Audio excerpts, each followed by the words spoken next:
La plus forte demande concernant la perte de poids, c'est celle qui consiste à vouloir perdre une dizaine de kilos.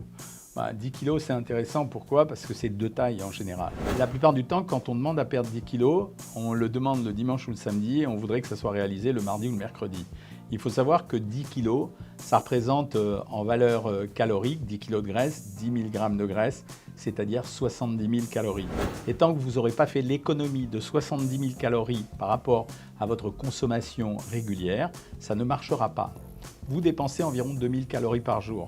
Vous voyez bien que c'est impossible de perdre 10 kilos et d'éliminer 70 000 calories en 3-4 jours si vous dépensez 2000 calories par jour. Faites le compte, 70 000 calories divisé par 2000 calories, il faut déjà 35 jours. Et encore, dans ces 35 jours, il faut que vous n'ayez rien mangé du tout. Donc 35 jours de jeûne, oui, effectivement, on perd 10 kilos. Mais ce n'est pas une méthode parce que si vous faites ça, très rapidement, vous allez arrêter, vous allez craquer, vous allez avoir des convulsions. Ça veut dire que vous allez manger beaucoup plus que ce que vous mangiez avant. Et finalement, au lieu de perdre du poids, vous allez en gagner. Quand on veut perdre 10 kilos, on doit savoir que c'est un mini boulot.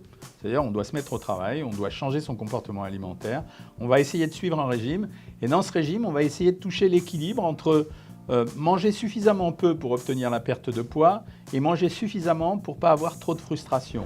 Ça signifie faire un régime à peu près équilibré où on va garder une dose de plaisir et où on va quand même diminuer la consommation alimentaire de façon suffisante.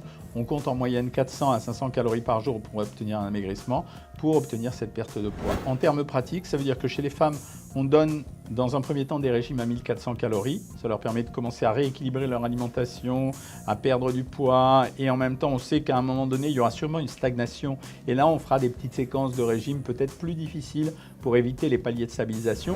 Et chez les hommes, qui maigrissent plus vite en général, parce qu'ils ont une masse musculaire plus importante et c'est ça qui dépense d'énergie. On commence à 1600 ou 1800 calories, mais 1600 calories c'est bien, parce que les hommes sont souvent pressés, et si on peut promettre à une femme de perdre 10 kilos en 2 ou en 3 mois, les hommes en général, ils ne supportent pas de tenir plus de 6 semaines, et quand on leur fait suivre un régime à 1600 calories, en général, ils perdent leurs 10 kilos sur une base, s'ils sont actifs, bien sûr, sur une base de 6 à 8 kilos par mois. Maintenant, sur l'organisation alimentaire, je vous le répète, si vous avez trop de frustration, si vous n'avez pas de plaisir, si vous réduisez trop fort votre alimentation, ça ne marchera jamais. Je ne voudrais pas faire de l'autopromotion, mais nous, par exemple, sur Savoir Maigrir, on propose des gammes de régimes assez personnalisées, même très personnalisées, qui permettent aux gens de choisir un régime, qui leur permettent de perdre suffisamment de poids sans perdre le plaisir, avec un accompagnement et une assistance qui sont forcément un des critères les plus violents pour réussir le régime, parce que tout seul, c'est vrai que c'est compliqué de réussir un régime.